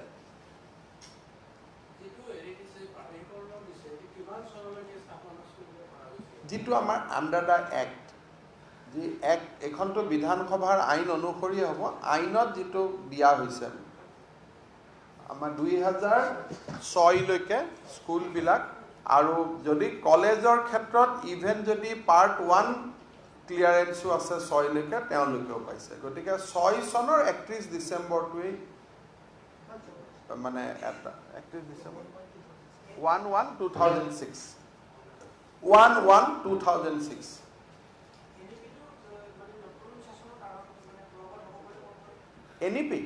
এনইপিটো Bharat চৰকাৰে সময় দিছে 2025ত কোনটো 2030ত আৰম্ভ হোৱাটো টাইমলাইনটো ভাৰত চৰকাৰে দিব আৰু আমিও প্ৰস্তুত হ'ব লাগিব গতিকে আমাৰ কমিটিখনে ৰিকমেণ্ড কৰিব যে আমি ইয়াত মাইলষ্টন থাকিব যে প্ৰাথমিক শিক্ষা অমুক তাৰিখে ভোকেশ্যনেল অমুক তাৰিখে কলেজ অটনমি অমুক তাৰিখে কোনোবাটোত 5 বছৰ লাগিব কোনোবাটোত 3 বছৰ লাগিব কলেজ অটনমাস কৰিবৰ কাৰণে ভাৰত চৰকাৰে 2035ৰ কথা কৈছে সো 15 বছৰ লাগিব সো ইয়াতে ছমহীয়াৰ পৰা 15 বছৰলৈকে সেইকাৰণে যিখন আমাৰ প্ৰিন্সিপাল ছেক্ৰেটাৰী এডুকেশ্যনৰ নেতৃত্বত কমিটি হ'ব তেওঁলোকে ধুনীয়াকৈ আমাক বনাই দিব যে কেতিয়াৰ পৰা আমি কোন কামটো আৰম্ভ কৰিম যে যিটো আমাৰ প্ৰথম কাম 5+3+3+4 সেইটো আমি কোন চনৰ পৰা আৰম্ভ কৰিম 5টো অহাৰ লগে লগে কোন চনৰ পৰা আমি স্কুলবিলাক আৰম্ভ কৰিম এই গোটেই বস্তুটো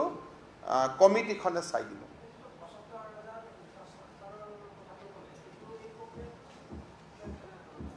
আমাক কমিটিখনে ক'ব যে এইটো 2 বছৰৰ ভিতৰত কৰিব লাগিব 3 বছৰৰ ভিতৰত কৰিব লাগিব বা এক্সিষ্টিং অংগনবাদীবিলাকক লৈ লগে লগে কাম আৰম্ভ কৰক এই গোটেই বিষয়বস্তুটো সেই কমিটিখনৰ আওতাৰ ভিতৰত থাকিব আৰু কমিটিখনে কেইবাটাও সাব গ্ৰুপ হৈ ল'ব হায়াৰ এডুকেশ্যন এটা টেকনিক্যাল এডুকেশ্যন এটা সেকেন্ডাৰী এডুকেশ্যন এটা ক্লাছ 5 এটা 3 এটা 3 এটা 4 এটা এনেকৈ কাৰণ কমিটিখন 40 জনীয়া হ'ব 40 জনৰ ভিতৰত এই কমিটিখনে নিজৰ নিজৰ দায়িত্ববিলাক লৈ 3 মাহ তেওঁলোকে নিজৰ সেক্টৰটো অধ্যয়ন কৰি তেওঁলোকে ৰিপৰ্টিং কৰিব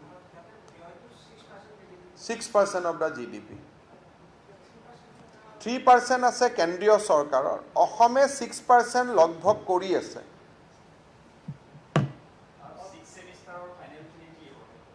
6 সেমিষ্টাৰৰ ফাইনেল মানে মই ক'লো নহয় যে 6 সেমিষ্টাৰৰ ফাইনেলখিনি ক্লাছ আৰম্ভ হ'ব ফাইনেল সেমিষ্টাৰ মানে 6 সেমিষ্টাৰ ইঞ্জিনিয়াৰিঙৰো তেনেকৈ ফাইনেল ইয়াৰ যিটো আমাৰ আছে তেওঁলোকে ক্লাছ আৰম্ভ কৰিব আজি আমি আজি আমি অসমত আমি খৰচ কৰি আছোঁ 5.8% of GDP. 8. So Assam is one of the top state who is already spending close to 6% GDP. 5.8, so precisely we can say 6%. We spend 21,500 crore every year for education. Our Assamor GDP hol 3,74,000 crore. Kali Delhi e koi ase je ami koru boli, kintu Asamo is one of the state jot ami already 6% of the GDP amar budgetot ase. Ba ami khoros kori asu.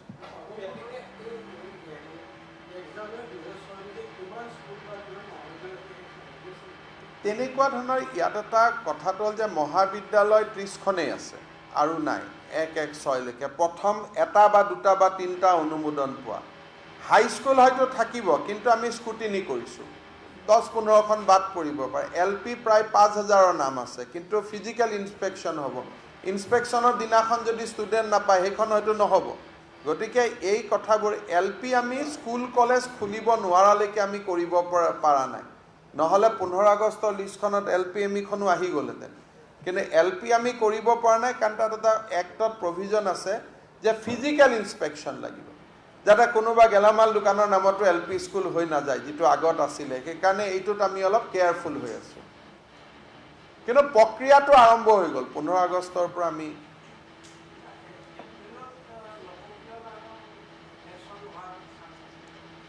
আমাৰতো অসমতো election মে মাহৰ ভিতৰত আমাৰ খুব সম্ভৱ প্ৰথম অধিৱেশনখন 26 মে নে 27 মেত হৈছিল তাৰ আগত অসমতো বিধানসভাৰ ইলেকশ্যন হ'বই লাগিব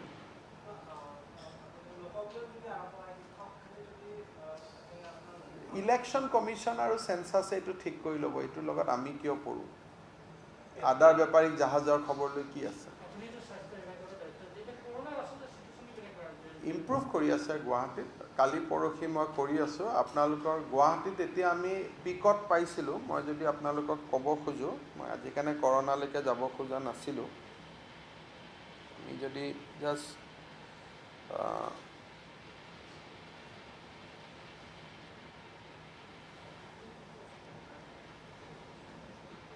আমি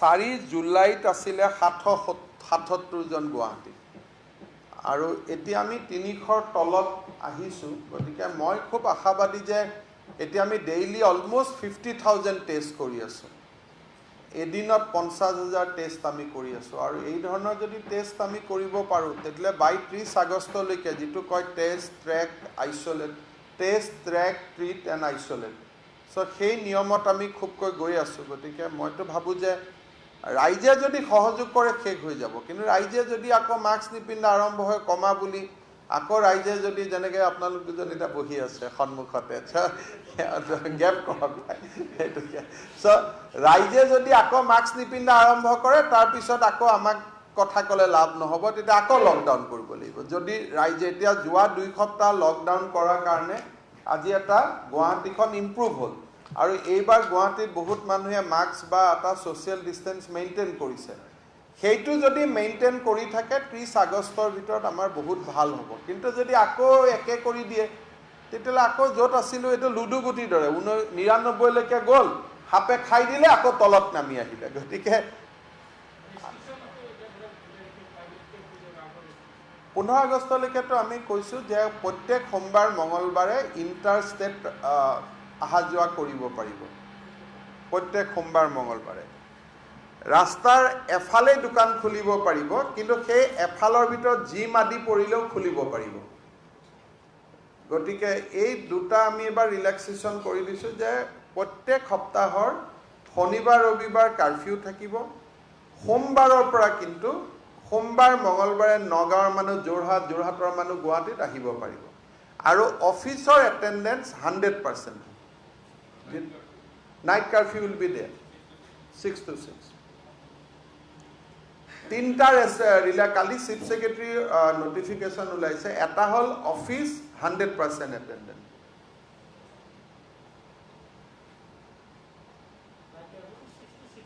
6 to 6 থাকিলে সোমবাৰ মঙ্গলবাৰ interstate movement is allowed. Monday, Tuesday. আৰু ৰাস্তাৰ এফালে যদি জিম পৰে, সেলুন পৰে, যি পৰিব এটা ফালে তেওঁলোকে কাম কৰিব পাৰিব। যোনদিনা খোলা পৰে সিদিনাখন সকলো খোলা, সোঁফালৰটো সোঁফালে, বাওঁফালৰটো বাওঁফালে। আৰু ইয়াত সোঁফালে যেতিয়া খুলিব সকলো খুলিব, বাওঁত যেতিয়া খুলিব সকলো খুলিব। ৰেষ্টুৰেণ্টটো খুলিব, কিন্তু সোমবাৰ মঙলবাৰে মানে এই ডিভিজনটো চলি থাকিব। মলতলো খুলিব পাৰিব যদি এটা সাইডত পৰে। বজাৰ নাই, সাপ্তাহিক বজাৰ, হাট বজাৰ একো নাই, কিন্তু এটা ফালে যি পৰিব সেইটো খুলিব পাৰিব অল্টাৰনেট ডেজত। গতিকে অলপ অলপ কৰি থকা হৈছে। আৰু এটা দিনত আমি যোৱাকালি পৰহিটো আমি 42,000 টেষ্ট কৰিছোঁ। 4 জুলাইত আমাৰ টাৰ্গেট আছে 50,000 টেষ্ট কৰা, below 5. So আমাৰ টাৰ্গেট আছে 4 জুলাইত 50,000 টেষ্ট আমি এদিনতে কৰিম। চবেই তাৰ কাৰণে গিয়াৰ আপ হৈছে। চ' 4 জুলাইত আমি 4 আগষ্টত আমি টাৰ্গেট লৈছোঁ 50,000 টেষ্ট গোটেই অসমত। আৰু গুৱাহাটীত এতিয়া আমি ডেইলি 5,500 টেষ্ট কৰিছোঁ। যোৱাকালি 5,500 টেষ্ট হৈছে গুৱাহাটীত। আৰু সেইকাৰণে যিখিনি এতিয়া ওলাই আছে শেষ ভাগৰ বস্তুখিনি ওলাই আছে। আৰু আজি 4টা বজাত আহিব অসম পুলিচে প্লাজমা ডনেশ্যনৰ আজি এটা কাৰ্যসূচী ৰাখিছে মেডিকেলত, আৰু তাতে মই প্লাজমাৰ বিষয়ে ক'ম। আজি গুৱাহাটী মেডিকেলত 4টা বজাত অসম পুলিচৰ আৰোগ্য হৈ অহা যিসকল বিষয়া কনিষ্টবল আছে তেওঁলোকে আজি প্লাজমা দিব। আমি সৰু ফাংচন এটা 4টা বজাত গুৱাহাটী মেডিকেল কলেজত ৰাখিছোঁ।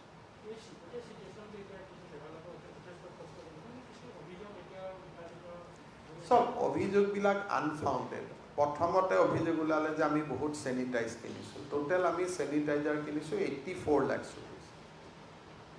বাকী যি চেনিটাইজাৰ কিনিছে এক্সাইজ ডিপাৰ্টমেণ্টে কিনিছে, এক্সাইজ ডিপাৰ্টমেণ্টে নিজৰ নিজৰ দোকানবিলাকৰ পৰা কিনিছে। নাই খুলিব পাৰিব এতিয়া ৰাস্তাৰ এফালে থাকিলে। চ' সেইটো এটা আনফাউণ্ডেড হৈ গ'ল। তাক PPE কিট আমি ইণ্ডিয়াৰ ভিতৰতে কম দামত কিনিছোঁ। আমাৰ এভাৰেজ লকডাউনৰ সময়ত 1,000ৰ পৰা 1,100 টকা থাকিব এভাৰেজ, কোনোবা বেছি কোনোবা কম। আৰু ভাৰতৰ সকলো ৰাজ্যৰ পৰা আমি আনিছোঁ যে সকলো ৰাজ্যতকৈ উত্তৰ পূৰ্বতকৈতো আমি 75% কমত আছোঁ। মানে কোনো তুলনাই নহয়, কাৰণ আটাইতকৈ ক্ষতিগ্ৰস্ত হৈছিল উত্তৰ পূব লকডাউনৰ সময়ত। উৰিষ্যা, পশ্চিমবংগ সকলোৰেতকৈ আমি 50 টকা কমত আছোঁ, ক'তো আমি ওপৰত নাই। আৰু কোনোবাই কৈছে 70 কোটি টকা কিনিছে, এইবোৰ মিছা কথা। আমি 1.5 লাখ ভাৰত চৰকাৰে দিছে, 40,000 আমি ডনেশ্যন পাইছোঁ। অসমততো ডনেশ্যন কম্পোনেণ্ট বহুত আছে যিমান বস্তু আমি কিনিছোঁ। দ্বিতীয়তে কেন্দ্ৰীয় চৰকাৰে কোনো 600 কোটি টকা আমাক দিয়া নাই, 160 কোটি টকা দিছে। যাকি যি কৰি আছোঁ আৱাৰ হাৰ্ড আৰ্ন ৰিচোৰ্চ, কষ্ট কৰি আমি মিলাই আছোঁ। তাৰ মাজত প্ৰাদেশিকৰণো কৰিছোঁ, তাৰ মাজত 1 তাৰিখৰ পৰাও দৰমহা দিছোঁ। গতিকে যিবিলাকে ক্ৰিটিচাইজ কৰিছে they are unaware about effort of Assam. যেতিয়া 30 তাৰিখে মই এছেম্বলিত ক'ম, 31 তাৰিখে ক'ম, তেতিয়া চিৰাচৰিত ধৰণে তেওঁলোকে যিটো দুখ প্ৰকাশ কৰিব লাগে কৰিব। আজিলৈকে চাব কোনো এটা মেজৰ পলিটিকেল পাৰ্টি এটা ষ্টেটমেণ্ট দিয়া নাই যে ৰাইজ ওলাই আহক প্লাজমা ডনেশ্যন কৰক, এক্সেপ্ট বিজেপি। তেওঁলোকে কমিটি বনাইছে। কি কণ্ট্ৰিবিউশ্যন দিলে কৰোণা ফাইটটোত? What is their contribution? এটা ষ্টেটমেণ্ট দিয়া নাই যে মাস্ক পিন্ধি থাকক। গতিকে এই ব্যক্তিসকলে আৰোগ্য নিধিত 1 টকা জমা নিদিলে, তেওঁলোকৰ কি মৰেল ৰাইটছ আছে? সেইকাৰণে কৈছোঁ যে মোৰ মুখখন খোলাব নালাগে, মুখখন খুলিলে অসুবিধা হ'ব। GST আমাৰ কালেকশ্যন ভাল হৈ আছে। এই মাহত in spite of lockdown we collected 600 crores। আপোনালোকে নিৰ্মলা সীতাৰমণ ডাঙৰীয়াই টুইটত দিয়ে থাকে, sir. You will be proud, Assam is one of the best state, top 5ত আমি আছোঁ GST কালেকশ্যনৰ ক্ষেত্ৰত। আৰু কৰ্তনটো কথাই নাহে, কম্পেনচেশ্যন আমাক যোৱা মাহতো দিছে ভাৰত চৰকাৰে। এই মুহূৰ্তত চিন্তা কৰা নাই, পিছলৈকে পূজালৈকে এনেকৈ চলিব পূজাৰ পিছত যদি দামৰ কিবা কৰিব লাগে অসমে যিমান কাম ট্ৰেন্সপাৰেণ্টলি কৰিছে কোনেও কৰা নাই আমি সেইটো সময়ত টেণ্ডাৰ কৰিছিলোঁ পিপি কিটৰ টেণ্ডাৰত ৰেট আহিছিল ৩,২০০ টেণ্ডাৰত আমি সেইকাৰণে টেণ্ডাৰ বাদ দি যেনে তেনে সব ষ্টেটক দাম সুধি আপোনালোকে কিমান মেক্সিমামত কিনিছে বেংগলে কৈছে ১২০০ কোনোবাই মণিপুৰত সুধিছে ইমান অৰুণাচলত সুধিছোঁ ইমান কৰি এভাৰেজ প্ৰাইচটো অসমৰ আটাইতকৈ কম বুলি নকলেও সেই সময়ৰ ইণ্ডিয়াৰ ষ্টেটবিলাকৰ প্ৰথম ৭-৮খন কম দামত কিনা ৰাজ্যৰ ভিতৰত আমি থাকিলে বেছি কি যিমান লাগিব সব খৰচ হৈ যাব ইয়াতে আপোনালোকে প্ৰথম কৈ আছিল কম আছে ডাক্তৰে আপত্তি কৰিছে এতিয়া আকৌ ওলোটা মাৰিলে কেনেকৈ হ'ব আটাইতকৈ কম মই ক'লো নহয় যে এভাৰেজ যেতিয়া ওলাব সেইটো সময়তো দাম নাছিল না কোনোবাই ১৫০০ দিছে কোনোবাই ৬০০ দিছে কোনোবাই ৯০০ দিছে এভাৰেজ প্ৰাইচ অসমৰ আটাইতকৈ কম হাইয়েষ্ট প্ৰাইচটো অসমৰ আটাইতকৈ কম বোথ এভাৰেজ এণ্ড হাইয়েষ্ট কৰবাত এতিয়া এদিনত এটা পিছু পিপি কিট নাই য'ত যি পাইছে থপি আহিছোঁ সেইটো সময়ত কিন্তু আমাৰ ডনেশ্যন কম্পোনেণ্ট বহুত ভাৰত চৰকাৰে আমাক ১.৫ লাখ দিছে ৰিলায়েন্সে ১০,০০০ দিছে টাটা ট্ৰাষ্টে দিছে অসমত গোটেই বস্তুটো ডনেশ্যন কম্পোনেণ্ট বহুত এতিয়া আমি আমাৰ কোভিড চেণ্টাৰবিলাকত আমি পেপাৰ দিছোঁ ৰেডিঅ' দিছোঁ সব ডনেশ্যন মানুহে নিজে আগবাঢ়ি ডনেশ্যন দি আছে এটা পেপাৰে নিউজ বনাইছে ৰেডিঅ' দিছে এটা চেণ্টাৰত এটা ৰেডিঅ' ১৫০ টকা কোনোবা এজন মানুহে ৰিলিজ হোৱাৰ সময়ত দি থৈ গৈছে যে মই দিলোঁ ১৫০ ৰেডিঅ' এটা আপোনালোকক ট্ৰিটমেণ্ট ভাল পোৱাৰ পিছত যেতিয়া ওলাই গৈছে তেওঁলোকে ৰেডিঅ' এটা দি থৈ গৈছে ডনেশ্যন আমিয়ে কৈ আছোঁ যে দাদা আপুনিতো দিব পাৰে দিব নেকি ছাৰ ১ টকা আমি খৰচ কৰা নাই কোনো ৰেডিঅ'ৰ নামত এটা পইচা আমি খৰচ কৰা নাই এটা চেণ্টাৰত এটা কোনোবা মানুহে ডনেট কৰোঁতে এতিয়া ৩টাও হৈ গৈছে ৪টাও হৈ গৈছে এতিয়া আপুনি সদাশয় ব্যক্তি আপুনি আছে প্ৰথমবাৰৰ বাবে চৰকাৰী হস্পিটেলত আছে ডাঙৰটো এইবাৰ কোটিপতি মানুহ চৰকাৰী হস্পিটেলত আছে না ওলাওঁতে দুখন বোলে দাদা পেপাৰ দুখনৰ দাম ২ মাহ মই দিম আমি সেইকাৰণে শব্দবোৰ কৈ আছোঁ প্ৰভাইড এৰেঞ্জ প্ৰকিউট শব্দটো আমি ক'তো ইউজ কৰা নাই উইল এৰেঞ্জিং আহা যোৱা লায়ন্স ক্লাবে দিছে কোনোবাই দিছে মানুহে দি আছে ৰাজনৈতিক দলবিলাকে এইবিলাকৰ বিষয়ে অজ্ঞ সেইকাৰণে তেওঁলোকে ক'ত ৩০ কোটি টকাৰ চেনিটাইজ কিনা বুলি কৈ দিছে চাওকচোন আৰু সেইটো সময়ত অসমৰ যিমান বিভাগে চেনিটাইজাৰ কিনিছে হেল্থৰে দাম আটাইতকৈ কম এই ৮৪ লাখ টকাটো পিছত মইতো এনকাৰেজ কৰিম যে বহুত ডিপাৰ্টমেণ্টে কিনিছে নহয় হোমে কিনিছে পুলিচে কিনিছে CRPয়ে কিনিছে BSFে কিনিছে এয়াৰপোৰ্ট অথৰিটিয়ে কিনিছে পৃথিৱীতো যিমান চেনিটাইজাৰ কিনিছে এইবোৰ ষ্টেট গভৰ্ণমেণ্টে ছাপ্লাই দিয়া নহয় হস্পিটেলত দেখাবিলাকহে আমি দিয়া ডিচিবিলাকে কিনিছে কোনোবাই কিনিছে NHMে মাত্ৰ ৮৪ লাখ টকাত কিনিছে আৰু কেন্দ্ৰীয় চৰকাৰে ধৰি দিয়া দামতকৈ কমত কিনিছে কেন্দ্ৰীয় চৰকাৰে যদি কৈছে যে ৪৫০ দাম আমি ৪১০ টকাত কিনিছোঁ আমি কমত কিনিছোঁ সেইকাৰণে মইতো ৰখি আছোঁ বিধানসভা হওক মোৰ মুখখন খজুৱাই আছে দুখটো হোৱা নাই নেকি এনেকৈ অসমত মানুহ মৰিব বুলি কৈছিল নমৰিলে পিপি কিট নাই নহ'ল মহেন্দ্ৰ মোহন চৌধুৰীৰ পিছত ক'ত এডমিশ্যন দিব তাকে লৈ কিমান চিন্তা কিমান মানুহক দুখী কৰি দিছোঁ চিন্তা কৰকচোন ক'ৰ পৰা প্লাজমা পাব ক'ৰ পৰা ICU পাব ক'ৰ হস্পিটেল হ'ব ইমান দুখী মানুহক মই জীৱনত দেখা নাই মানুহৰতো আশীৰ্বাদ কি আছে আজি আপোনালোকে চাব যে মই একোটা টুইট দিলে অসমৰ দৰে জেগাত ১৬০০-১৮০০ মানুহে পঢ়ে এটা ফেচবুক দিলে ২০,০০০ মানুহে পঢ়ে এটা এই প্ৰেছ কনফাৰেন্সখনে উঠি গৈ চাব ২ লাখ মানুহে চাই আছে আপোনালোকৰতো টিভি পেপাৰ চবৰে TRP মোৰ ফেচবুক টুইটাৰ আণ্ডাৰ ডাউন হৈ গৈছে ছাৰ কোনে দুখ নকৰিব কওক এটা সব দুখত থাকিবই নহয় হয় নহয় ২ লাখ মানুহে মোৰ টুইটাৰত যোগ হৈছে মাত্ৰ যোৱা ১.৫ মাহত কিন্তু অসমৰ দৰে সৰু ষ্টেটত কি আপোনালোকে কলা শিল্পী নাম কৈ থাকে চবতকৈ মোৰ ঘোঁৰা আগত দৌৰি আছে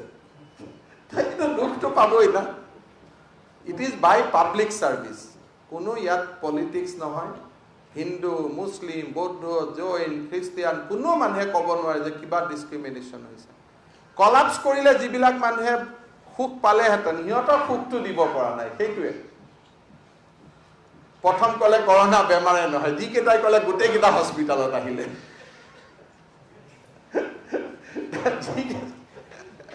যিকেইটা টিভিয়ে নিউজ কৰিলে গোটেইকেইটা টিভিৰ জাৰ্নেলিষ্ট কৰোণা চেণ্টাৰত সোমাই গ'ল নে নাই কওক? দিছ কয় পয়েটিক জাষ্টিচ। ক'লো নহয়, যিমানে নিউজ কৰিলে গোটেইকেইটা টিভি ষ্টেচনৰ মই খবৰ নাপাওঁ বুলিতো নহয়, চবৰে জাৰ্নেলিষ্ট, চবৰে এজন সৰু কথা কৈছোঁ, কংগ্ৰেছৰ এজন লিডাৰ CNN নিউজ 18 বিৰাট গালি, এইটো কৰোণা অমুক তমুক তমুক। 3 দিন পিছত মোক ফোন কৰিছে, হিমন্ত মই পজিটিভ হ'লো কৰি থাকে। এতিয়া ওলাই অহাৰ পিছত কৈছে যে 28 দিন হোৱাৰ লগে লগে মই প্লাজমা দিম দেই। মই these are call poetic justice.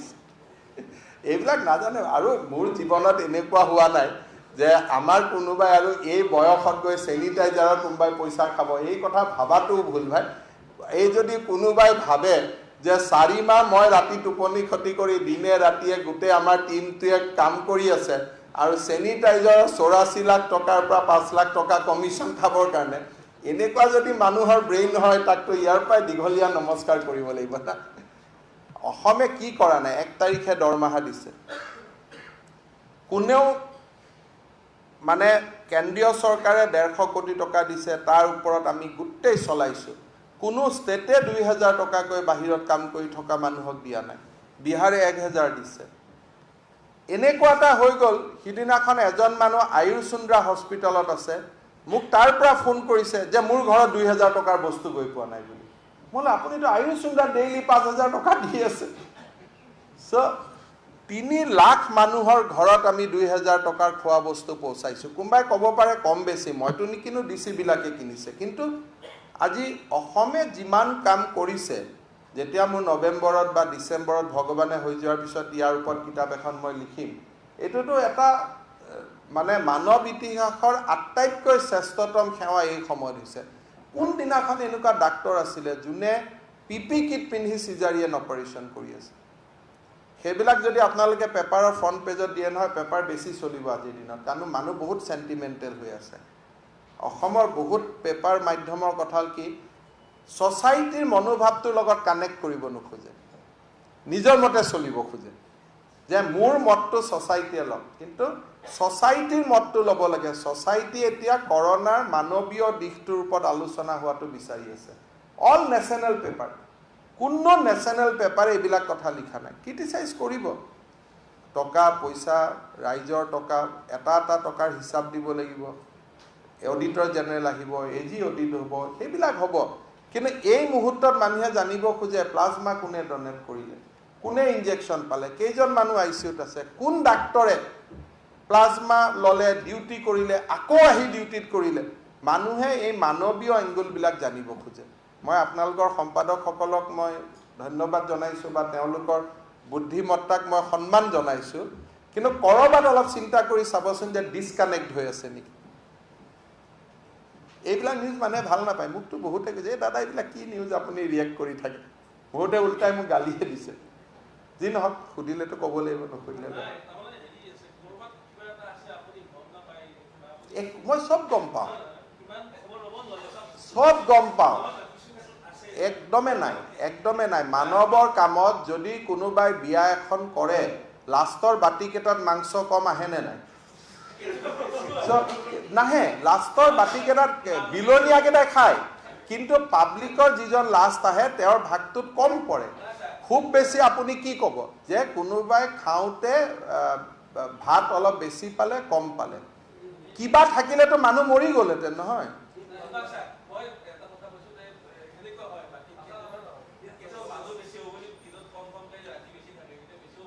নাই, তেনেকুৱা মানুহবোৰ আপোনালোকে লগ পাই থাকে, আমি নাপাওঁ।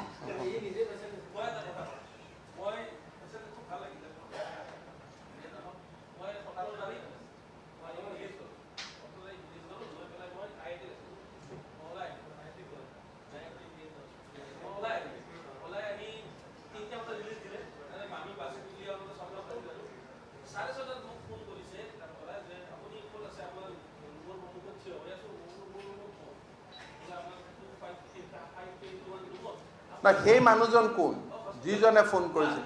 নহয়, সি যে বেচেৰাই যে আপোনাক ৰাতি আপুনি মুকলি হোৱাৰ পিছতো আপোনাৰ কথা চিন্তা কৰি ফোন কৰিছে, সেই মানুহজনক আপুনি ধন্যবাদ দিবনে বেয়া পাব?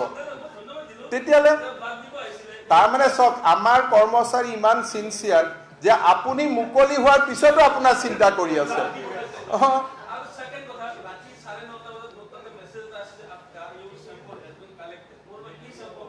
এই চাওক, কথাটো হ'ল যে আমি যেতিয়া এয়াৰটেলত কেতিয়াবা দিব, ফোনটো খুলিলে বহুত দিন পিছত ডেলিভাৰ্ড হয়, তেতিয়া আপুনি এয়াৰটেলৰ ওপৰত এইটো প্ৰশ্ন কৰে নেকি? ইয়াৰ লগত কৰোণাৰ কি সম্পৰ্ক আছে?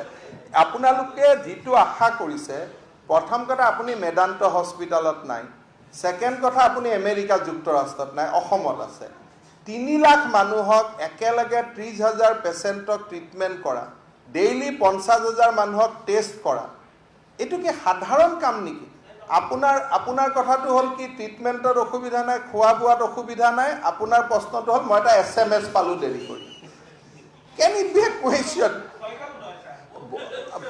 ভয় খালে অলপ পিছত ভাবিব যে এইটো মানৱীয় ভুল, ফূৰ্তি কৰি দিব, কাৰণ আপুনিতো জীৱনটোতো ৰিলিজ হৈ আহিছেই, তে বাকী ভয় কিয় খায়? আপুনি যদি ৰিপৰ্টাৰ নহ'লেহেঁতেন ভয় নাখালেহেঁতেন, যদি আমাক ভাল পোৱা মানুহ হ'লেহেঁতেন, বা দাদাই এতিয়াও খবৰ কৰি আছে মই ৰিলিজ হোৱাৰ পিছতো, issue would have been solve. এতিয়া এই ৰিয়েকশ্যনবোৰ কৰে, কোনে কাক ভাল পায় বেয়া পায়? যোনে মোক বেয়া পায় সি পইণ্ট এটা উলিয়াই ল'ব যে ভাতটো দিওঁতে এনেকৈ দিলে, ভাতটো দিওঁতে ঠেলা মাৰি দিলে, ভাতটো দিওঁতে কথা নক'লে। যোনে ভাল পায় সি ক'ব ভাই ইমান কষ্ট কৰিছে এই মানুহগালে, PPE কিট পিন্ধি 15 মিনিট থিয় হৈ থকাটো, মইতো আপোনালোকক মাতিছোঁ, এজনো নাহে, ICUত এজনোতো নাহে, মইতো মাতি আছোঁ আপোনালোকক যে বলক মোৰ লগত PPE কিট পিন্ধি ওলাব, আপোনালোকতো এজনো নাহে। কষ্টটো সহ্য কৰাটো কেনেকৈ মানুহে কাম কৰিছে এইটো নেদেখা জানে। কিমানে কমপ্লেইন দিলে ফেচবুকত, 30,000 মানুহক আমি ট্ৰিটমেণ্ট কৰিছোঁ, মই এতিয়া উলিয়াব দিছোঁ পোষ্ট কেইটা, গণি 200 পোৱাগৈ নাই। টেষ্টৰ ৰিপৰ্ট ভুল হোৱা বুলি গণি মই গন্তি কৰিছোঁ 400 আউট অফ 10 লাখ টেষ্ট। এনেকুৱা কাম কেতিয়া হৈছে? মুকলি হৈ থাকক, মানুহে ভাল পাই আছে, মইতো ডেইলি যাওঁ না। মানুহে এনেই এটা জীয়া মানুহৰ নামত কবিতা গান লিখি ফুৰিছে নেকি? মইতো লাজ পাওঁ, কিন্তু মোৰ নামত কোনোবাই কবিতা, কোনোবাই গান, এইবিলাক ভাল নালাগে, কিন্তু এনেই কৰি ফুৰিছে নেকি ভাই? এইবিলাক আজি আপোনালোকে কৈ আছিল পাদেশী কট কেতিয়া হ'ব, দিলো হ'ল, 2 দিন পিছত ক'ব অৰুণোদয় কেতিয়া হ'ব, এইটোও পাব। নাই, চব আশীৰ্বাদ পোৱা কামেই কৰি আছোঁ। আৰম্ভ হোৱাৰ পৰা 7,000 মানুহক হাৰ্ট অপাৰেশ্যন কৰি অনা, এইটো কি আশীৰ্বাদৰ কাম নহয় নেকি? আজি কোনটো কাম আমি আশীৰ্বাদ নোপোৱা কৰি আছোঁ? আপোনালোকে কেতিয়াও নিউজ নিলিখে যে আপোনালোকৰ চৰকাৰখনে 7,000 বাচ্চাক বাংগালুৰুলৈকে অপাৰেশ্যন কৰি আহিলে। আপোনালোকৰ মেইন নিউজ চেনিটাইজাৰ, কিনো প্ৰেম প্ৰীতি আছে চেনিটাইজাৰৰ ওপৰত? আপোনালোকে গোটেই প্ৰেমটো চেনিটাইজাৰ প্ৰেম, এইটো কি ধৰণৰ অদ্ভুত বস্তু? এজন লিডাৰ অফ অপজিশ্যন, ভাই এপিল এটাটো কৰ যে চবেই প্লাজমা দিয়ক বুলি, তাৰপিছত যি গালি পাৰে, একদিন প্ৰেছ কনফাৰেন্সত নক'লে যে প্লাজমা দিয়ক, কৰোণাৰ মানুহক সহায় কৰক, মাস্ক পিন্ধক, এটা কথা এদিনৰ কাৰণে নক'লে। আপুনি ভাবিছে নেকি ইলেকশ্যনৰ মিটিঙত এই কথাবোৰ নোলাব বুলি? আপুনি ভাবিছে নেকি এই কথাবোৰ আলোচনাত নাহিব বুলি? কাৰ কণ্ট্ৰিবিউশ্যন আছে কওকচোন? তৰুণ গগৈ ইমান প্ৰেছ কনফাৰেন্স কৰে, তেওঁ সিদিনাখন কৈছে যে তেওঁৰ কোনোবা বন্ধু এজন ঢুকালে, তেওঁ যদি এপিল কৰিলেহেঁতেন যে মানুহে প্লাজমা দিয়ক, কংগ্ৰেছী মানুহখিনিও আহি প্লাজমা দিলেহেঁতেন। এতিয়া তেওঁলোকে ভয় খুৱাই আছে মানুহক প্লাজমা দিব নাযাব বুলি। গতিকে জীৱন ৰক্ষাত যাৰ অৱদান নাই তাৰ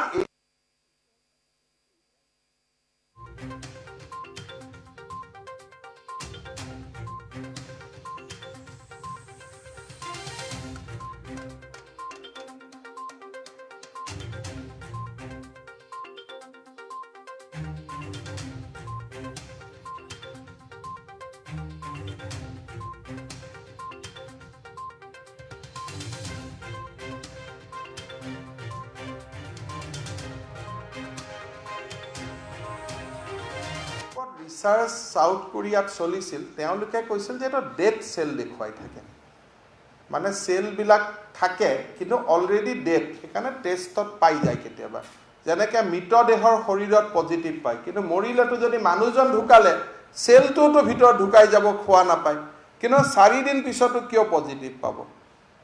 এজন মানুহৰ যেতিয়া ক্ৰিয়া বন্ধ হৈ গ'ল, তেওঁতো খোৱা বোৱা একো নাখায়, তেওঁতো চব বন্ধ হৈ গ'ল, ভাইৰাছটো ক'ৰ পৰা জীয়াই থাকিব? ভাইৰাছটোতো জীয়াই থাকিব নোৱাৰে। পোষ্টমৰ্টেমত পজিটিভ পাব, কিন্তু সোৱাব ল'লেও পজিটিভ পায়। তাৰমানে ডেড চেলতো এটা হয়তো ৰিয়েক্ট কৰে। সেইটো সাউথ কোৰিয়াত প্ৰথম মানুহে ভয় কৰিছিলে, কিন্তু কৰোনাত এটা খালি নতুনকৈ যিটো ৰিচাৰ্চ ওলাইছে, এইটো ভয় লগা কথা এইটোৱে যে ডেমেজটো নিগেটিভ পজিটিভতে শেষ হৈ নাযায়, ডেমেজটো জীৱনভৰৰ কাৰণে থাকি যায় বুলি কৈ আছে। সেইটো এটা নতুন গৱেষণা এটা এইমছৰ ডাইৰেক্টৰে ইণ্ডিয়ান এক্সপ্ৰেছত এটা ইণ্টাৰভিউ দিছিলে যে ইট কণ্টিনিউড। হ'ব, ধন্যবাদ।